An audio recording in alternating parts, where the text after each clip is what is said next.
Yeah, So, right? I don't know what to think about that So yet. This is the Sony 200 to 600 millimeter lens, and we have a video that's talking about 8 things you need to know before you buy it. And we teased out that we're going to talk about all the buttons on here. The idea is, are these buttons worthless? We're talking about all of this. All of these buttons, okay? And all the buttons around the barrel. Oh, it's cold out. Yes, bit nippy. Burr, we're doing this for you. Are they worthless? Are they worthless? When I first got the lens, yes, pretty much. I picked it up out of the box and started using it with all the default settings. Never practiced the buttons, never learned what they were. Point and shoot. Yeah, just set it and forget it, just go, Yeah. right? Just go. And I think like, I did the same thing. Like set it pretty much on what I thought it should be, and then kind of was a little bit experimental. Like, I don't know what this button does, but I'll just try it. Over time, I've kind of learned some of these buttons will solve problems that I have in shooting. And so I learn about them as we go. And as I learn more and more, it's like, well, why didn't I know this earlier? Yeah. It's kind of like reading the manual, you know? Read the manual. And just so you know, at the very end of this video, we're going to tell you what our kind of default is when we go out, okay? So stick around, okay? But I think Steve is going to go over every single button on this lens for you. Yeah? Yes. Okay. So tell us about it. Take it away, Steve. Okay, the top one, autofocus, manual focus. This is the first one I really got used to using. Manual focus has a lot of benefits over autofocus in certain situations. For instance, when you're shooting birds in brush, you'll have a little twig or something that the autofocus just wants to focus on, and the bird's right behind it. So you put it on manual focus, and you can get around that. So having the switch on the lens makes it a lot easier than trying to go through the menu and finding the manual focus. Oh yeah, yeah, because you can turn it manual to auto in the menu, but Yes. why? Yeah. So here, this is the first button, right there. Okay. Yeah. Also, when you go to switch to manual focus, you get, I believe it's a 10x focusing aid, which is a 10x magnifier. So you can get in really, really close to see if you're in focus manually. Has a side effect also, a nice side effect when you're out in windy country. You can actually use the 10x magnifier to see how much vibration you're getting on the image you're trying to photograph. So that tells you how fast you need to get the shutter speed in my case. Second button down is the focusing range. So focusing range, there's full and 10 meters. I can't read upside down clearly. Full and 10 meters to 2.4 meters, so closer, and then infinity to 10 meters. Is that right? That's right. This one, it took me a while before I needed it to help me solve a problem. And where I ran into the problem was photographing birds at our bird feeder in our backyard, because I'd focus on that, take some shots, and then there'd be a bird across the pond behind us, and I'd go and focus on that bird in the background there, and then when I wanted to come back to the bird feeder, which was probably about 4 meters away, or 12 to 15 feet maybe, it wouldn't come back and focus nicely. It still wanted to focus on the background. There are a couple of different ways around that, one switching to a spot focus, but if you focus when you're in close, less than 10 meters, and you switch this to the 10 meter, 2.4 meter to 10 meter range, it'll first try focusing within that range. And one of the results is you get a much faster focus, and 2, you get a more reliable focus. It tends not to try and focus on something that's further out. So that was my first experience with this button. Okay, so like if you have something that you're really trying to get that's closer to you, change it to that. Yeah. Yeah. You'll get a faster focus. Also, if it's going to be way out, switch it to the 10 meter to infinity to get a slightly faster automatic focus. Because then it doesn't try and focus, when it's doing its focus searching, it doesn't do the full range of searching. It stays in that area. So, and then of course, when you're shooting everything on the planet or something that's moving quickly within both distances, close, near, and far, then you want the full range. And then we've got the optical steady shot, which is the lens vibration dampening. That came in the on position for me. I left it in the on position. It's always a good thing to be able to have that, right? Except kind of old school. Some of the earlier cameras I worked with that had vibration dampening, when you put it on a tripod and then tried focusing across a lake, it would actually read the wave action as a vibration and try and correct for that, which means everything's blurred out. That's not so much a problem these days. I've done it both ways. It works really well even when the vibration dampening is turned on and I'm on a tripod. Amazingly good autofocus these days. Yeah, I agree. I think there's a lot of debate over that. Like, should you turn off the stabilization when it's on a tripod or something like this? So do some experiments yourself. Yes. I think really the newer technology you probably don't. And I think it also depends on what camera you're connected to. And then we have the mode 1, 2, 3. This is the last one that I played with, and mostly I experimented for this video. It's not something that I worked with a lot. I just left it on the 1 mode, which has the lens doing its focusing. Here, I'll show you. It's vibration dampening. Mode 1, 2, 3. Yeah.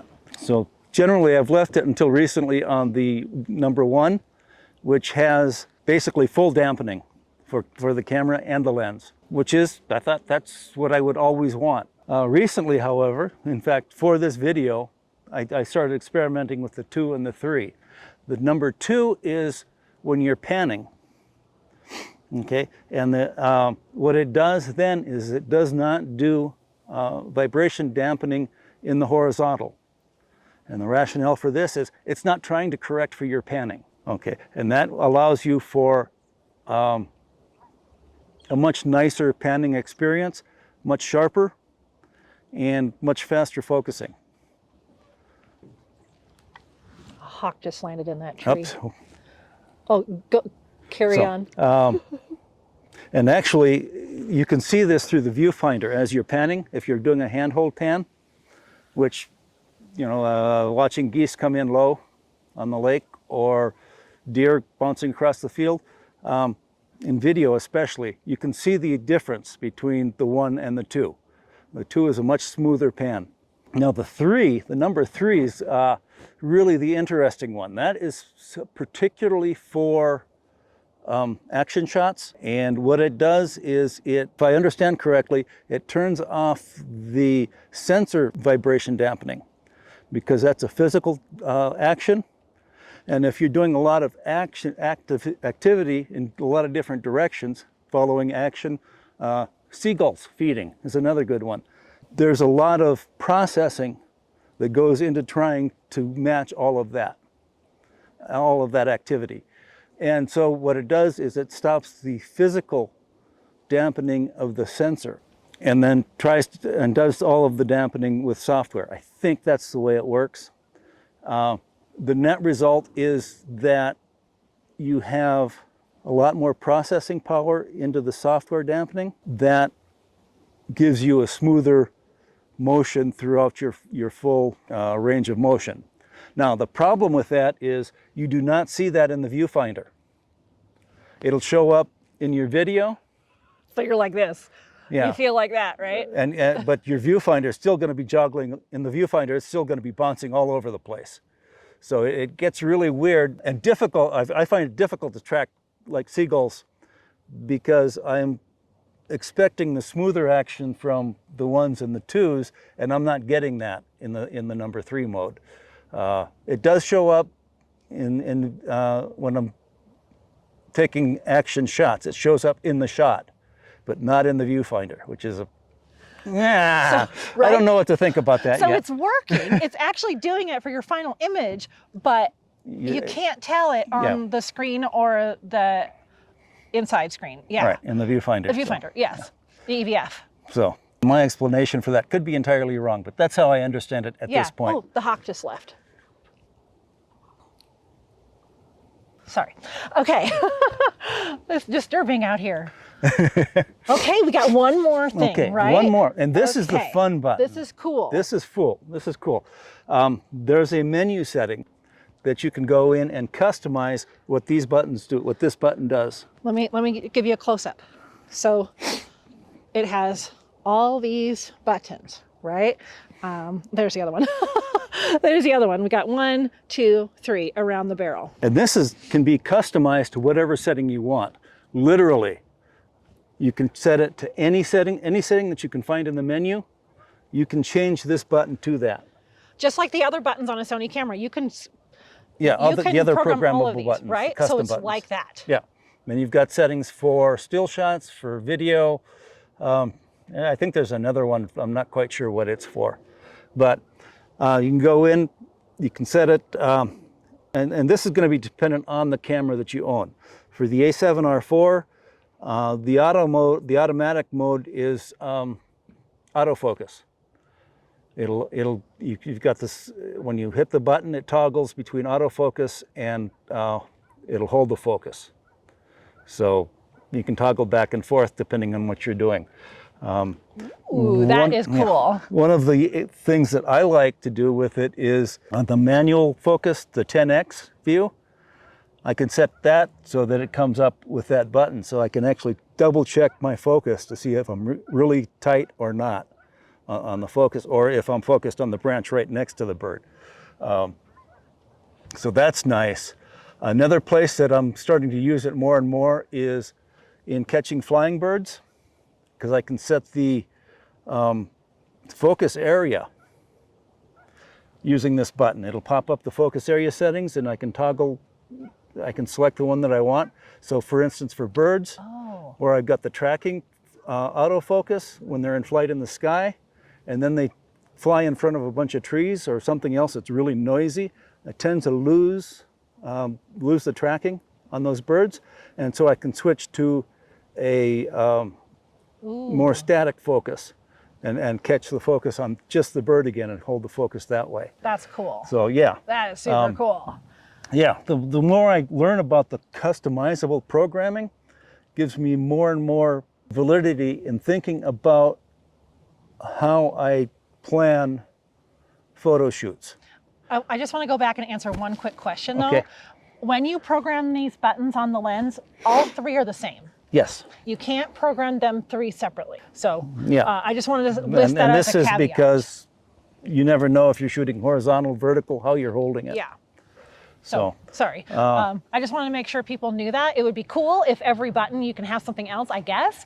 But it's kind of based on your hand position. Yeah. Yeah. And this lets you, for the manual focus, for instance, I can hit the manual focus here and then use the focusing ring to play with it a little bit more. Nice. Sorry, go ahead. It's given me more pause for thinking about how I plan photo shoots, because I can, with the combination of the lens buttons and the customizable buttons on the camera, I can actually program the camera for a particular photo shoot and get much more optimal results with less effort, less post-processing also.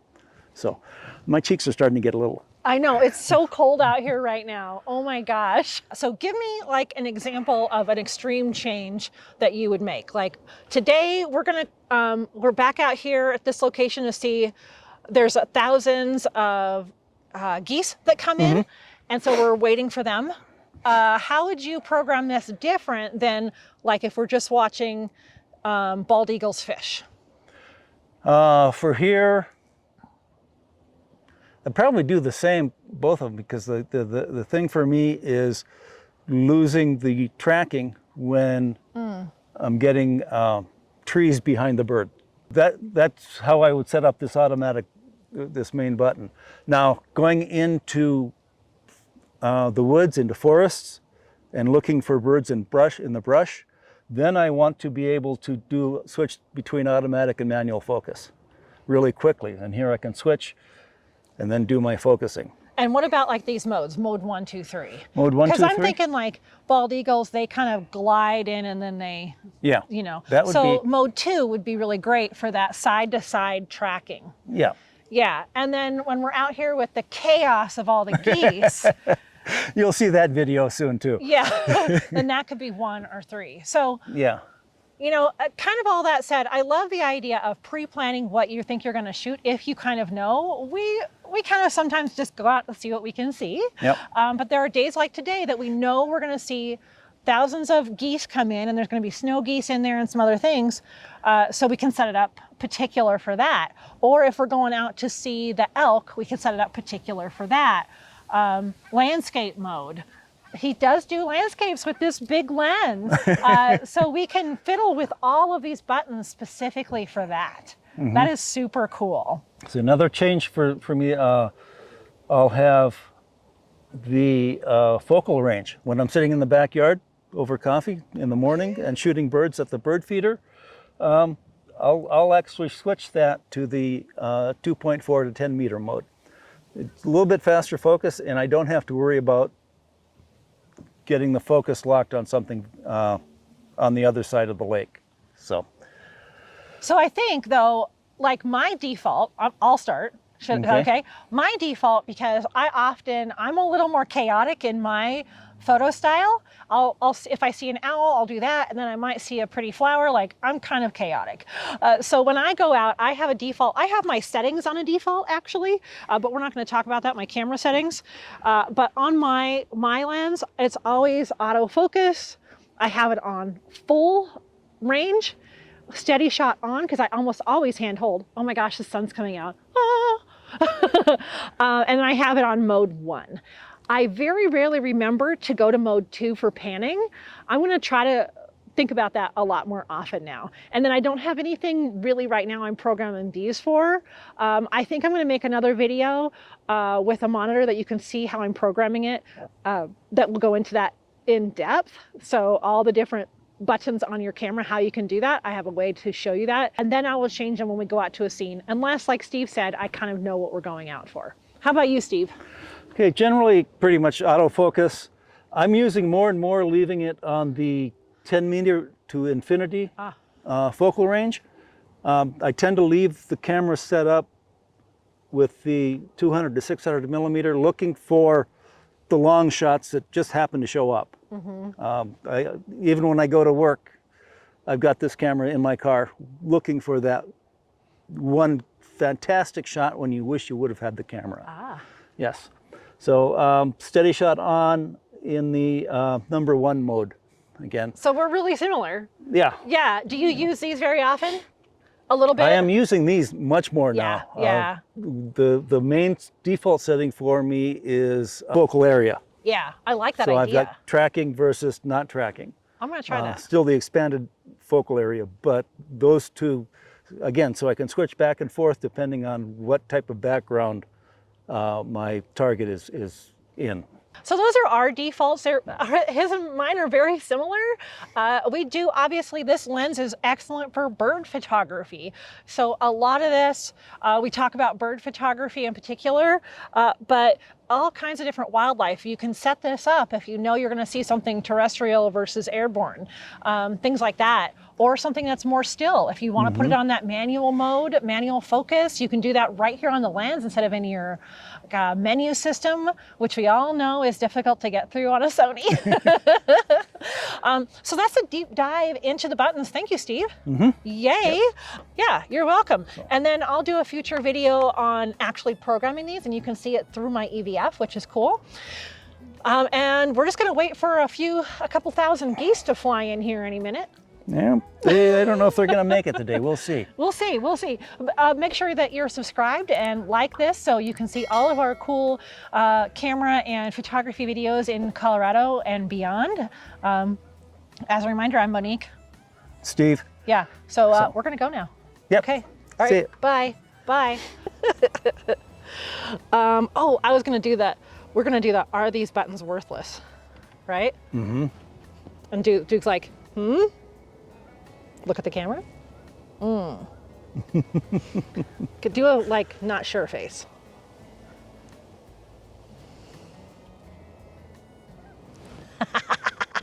I love it.